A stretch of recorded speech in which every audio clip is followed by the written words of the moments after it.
20 வருஷத்துல முதல் முறையாக தேமுதிக இப்பதான் ராஜ்யசபாக்குள்ளார கால் எடுத்து வைக்கிறாங்க. சுதீஷுக்கு ஏன் இவ்வளவு தூரம் தலைகளா நிக்கிறாங்க ராஜ்யசபாக்கு அப்படின்னா, அவர் ஜாதகத்துல அவர் மக்களால் தேர்ந்தெடுக்கப்படக்கூடிய வாய்ப்பே இல்லையா. எலெக்ஷன் நின்னா தோத்துருவார் மேடம். அது சில கிரகங்கள்னால அப்படி சொல்லுவாங்க ஜோசியக்கார. அவங்க நீ நிக்காத, நீ எத்தனை தடவை நின்னாலும் நீ தோப்பாங்குவாயல்ல, அந்த பிரச்சனை அவர் கட்டத்தில் இருக்கிறதுனாலதான் இவரை நிப்பாட்டாம நாளைக்கு நியமனம் பண்றதுக்கு. ஆக்சுவலா அவங்க கட்சி ஆரம்பிச்சதுலேருந்து 2006 ஆரம்பிச்சாங்களா, 20 வருஷத்துக்கு மேல ஆச்சா கட்சி ஆரம்பிச்சு.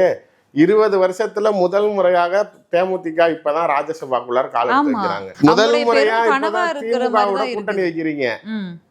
ஃபர்ஸ்ட் எல்லாமே இப்பதான் நடக்குது. உங்களுக்குன்னு டெல்லிக்குள்ளார ஒரு ஐடென்டிட்டியே இப்பதான் உருவாகுது. எங்க இதுக்கு முன்னாடி நீங்க என்னத்த கிழிச்சிங்க?